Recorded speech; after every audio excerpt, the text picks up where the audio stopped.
Bonjour à tous et bienvenue dans cette nouvelle vidéo. Aujourd'hui, nous allons découvrir ensemble une astuce de mixage propre à Andy Wallace. Alors, pour être exact, elle n'est pas propre qu'à lui. Beaucoup de mixeurs utilisent cette technique que nous allons voir, mais Andy Wallace a un son particulier facilement identifiable que vous avez déjà entendu probablement, vu que Andy Wallace a mixé à peu près tout ce qui s'est passé dans les années 90. Et donc, nous allons voir comment il utilisait un sample de caisse claire bien particulier pour enrichir les caisses claires de ses mix. Alors avant de commencer, on va faire un petit point de détail historique. Le drum replacement, ou le remplacement de batterie, le trigging, est quelque chose qui existe depuis très longtemps. En effet, beaucoup de musiciens ou de producteurs en herbe ou de mixeurs en herbe ont parfois, avec cette nostalgie du vintage qu'ils n'ont pourtant pas connu, une espèce d'aversion envers le drums replacement ou envers le trigging. Les argumentaires sont souvent nombreux en disant que c'est de la triche, que les grands disques les plus populaires dans les années 70, 80, 90, eh bien n'utilisaient pas de trigging, n'avaient pas ces outils numériques et qu'ils pouvaient faire à cette époque-là de la grande musique très simplement sans tricher. Mais en fait, les gens qui avancent cet argument se trompent souvent très lourdement. En effet, les ingénieurs du son n'ont pas attendu le numérique et la sortie des plugins tels que Slate ou Drumagog ou j'en passe pour réaliser du drum slayering. En effet, il existe plusieurs techniques bien avant que l'on enregistre sur des ordinateurs qui existaient déjà pour faire du drums remplacement ou reinforcement. Alors, je ne vais pas rentrer dans les détails, mais il existe par exemple la plus vieille technique dont personne ne connaît réellement l'origine, mais qui était partagée entre différents producteurs de l'époque, mais qui consistait à réenregistrer la caisse claire a posteriori sur une piste séparée de la console après l'enregistrement pour avoir un signal de caisse claire bien isolé. Et comment pouvait-il faire sans joujou numérique ? Eh bien, c'était assez simple. Il prenait le signal de la caisse claire originellement joué par le batteur, qui malheureusement contenait souvent beaucoup d'informations de Charleston, etc. Ils y appliquaient une gate très agressive afin de ne garder effectivement qu'une seule simple crête audio très percutante et très courte. Il plaçait alors un haut-parleur sur une caisse claire, plaçait un micro au-dessus de cette caisse claire et faisait rejouer la crête audio générée par la caisse claire en temps réel dans le haut-parleur placé sur la caisse claire et réenregistrait le son de cette caisse claire. Vous aviez donc déjà les prémices de ce qu'on appelle maintenant le layering. Ensuite, des appareils un peu plus sophistiqués sont sortis dans les années 80, comme par exemple la très célèbre LinnDrums, et c'est d'ailleurs celle-ci que Andy Wallace utilisait, ou en tout cas un de ses samples, qui disposait d'entrées trigger input, et donc il était possible, dès l'enregistrement, de placer un capteur quelconque sur la peau pour enregistrer en parallèle la caisse claire réelle et le sample de la LinnDrums, ou en post-production, de réaliser le même genre de procédé, à savoir gaiter très fort la piste de snare et la renvoyer vers une entrée trigger de la LinnDrums afin de réenregistrer la sortie du module pour avoir une piste de caisse claire avec un sample constant, consistant et qu'on peut travailler avec le plus grand confort possible. Donc voilà, lorsqu'on vous dit que le trigging, c'est quelque chose qui est très récent, qui est très moderne et qui est de la triche numérique, eh bien en fait, non. Les plus grands producteurs de ce monde qui ont produit des chefs-d'œuvre, eh bien utilisaient déjà ce genre de pratique. Alors ici, on va nous utiliser des outils numériques parce qu'on y a accès et pourquoi on devrait s'emmerder. Et on va reproduire un petit peu ce que Andy Wallace faisait et fait toujours. D'ailleurs, maintenant, il utilise des outils numériques, mais à l'époque, eh bien, il utilisait sa LinnDrums et d'autres procédés. Nous avons ici une piste de batterie faisant partie d'un arrangement que vous avez déjà entendu, que je vais vous faire réécouter pour mémoire.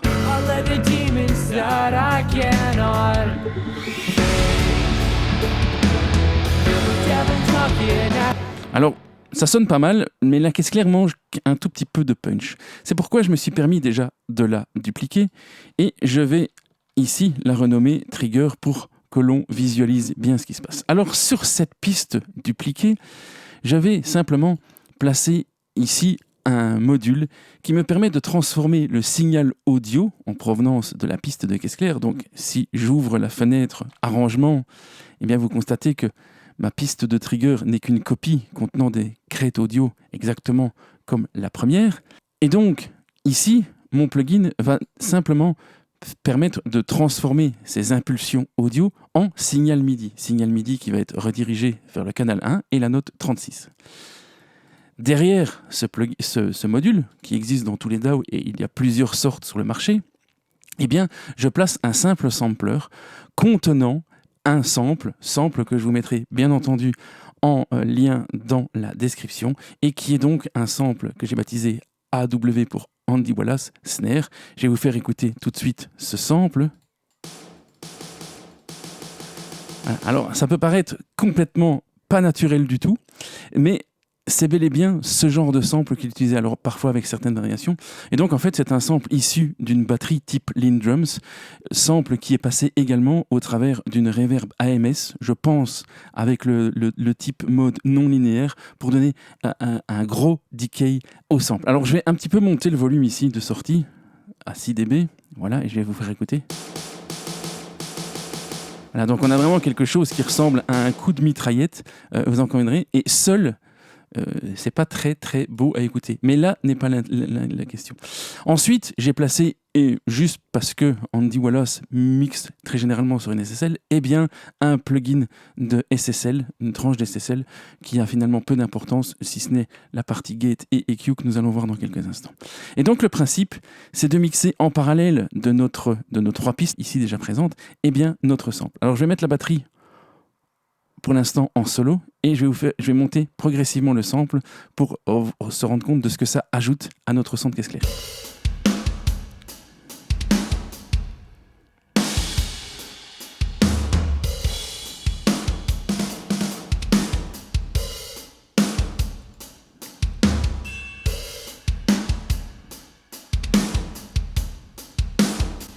Alors on se rend compte que ça rajoute une certaine richesse dans la caisse claire et qui permet de la rendre un peu plus bruyante, mais surtout de lui ajouter une espèce de sustain. Alors ce sustain, là pour l'instant il n'est pas super pertinent. Donc je vais monter volontairement le son du sample très fortement pour qu'il soit trop mixé et je vais adapter la longueur du decay grâce à l'expander ici qui est sur ma tranche de console.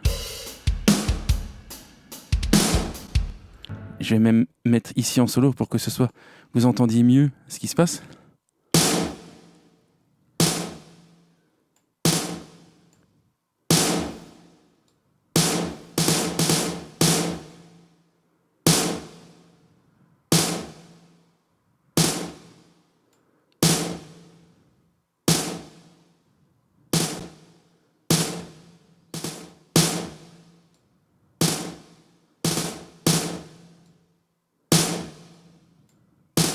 Le but, c'est vraiment de lui donner juste la longueur de decay réellement nécessaire avec le morceau.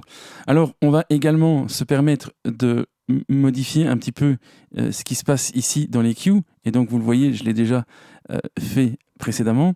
Je retire un petit peu de 3000K.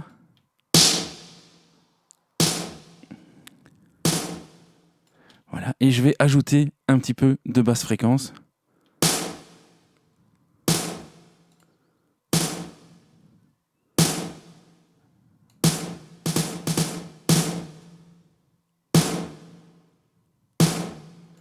Et je vais aplatir les aigus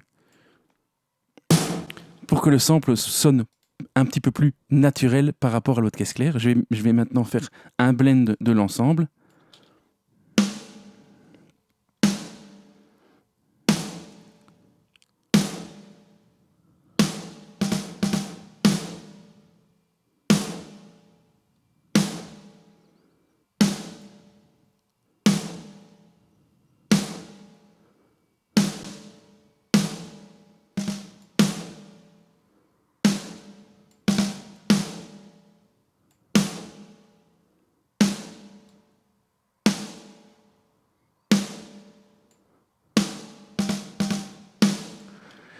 Voilà, écoutons de nouveau la batterie en entier.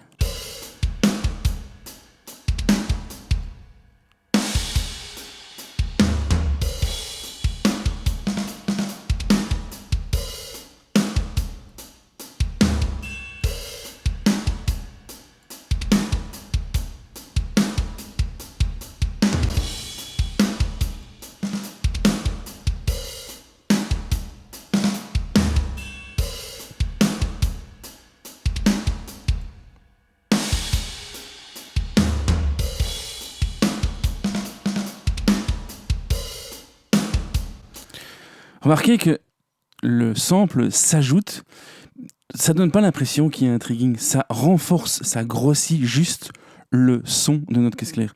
Et généralement, ce qu'Andy Wallace fait, eh bien, c'est qu'il réduit la quantité de reverb qu'il envoie sur le micro direct, si tant est qu'il en envoie, et envoie plutôt une plus grosse quantité de reverb depuis ce sample, afin de faire en sorte de garder le côté direct du micro classique et d'augmenter la reverb sur le sample. Écoutons ce que ça donne.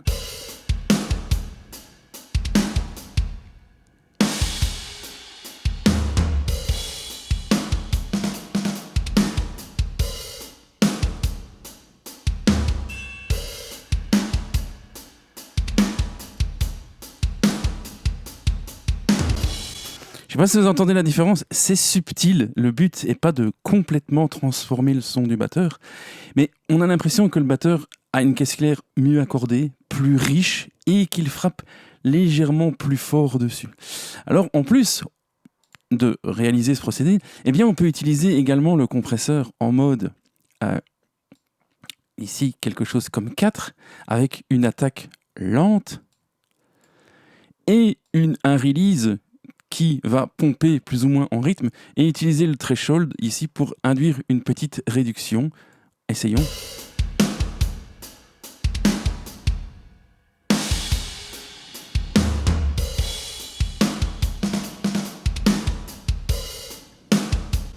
Voilà, et je vais un petit peu augmenter la sortie.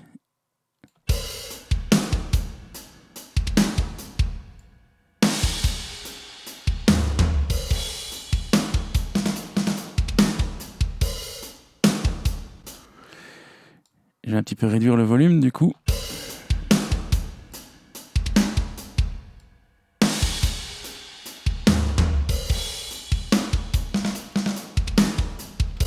Et voilà, on a vraiment l'impression, en plus avec le compresseur qui rajoute un petit peu d'attaque, eh bien que la caisse claire a vraiment pris une dimension supplémentaire, tout en restant subtile et en faisant en sorte que eh bien, ça ne s'entende pas.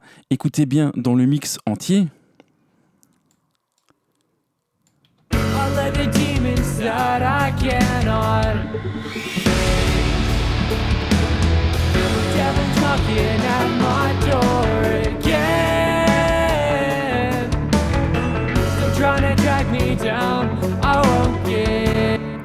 On gagne de l'attaque, on gagne de la richesse, on gagne de la profondeur, sans, personnellement, et je pense que vous partagerez mon avis, remarquer qu'il y a réellement un trigging en parallèle. Donc voilà, êtes-vous toujours sûr que sur vos albums préférés, il n'y avait pas de trigging ? Posez-vous la question. Sachez que pour le kick, on peut créer le même genre d'effet de façon tout aussi subtile. Voilà, j'espère que tout ça vous sera bien utile. Merci pour votre attention. À la prochaine. Ciao.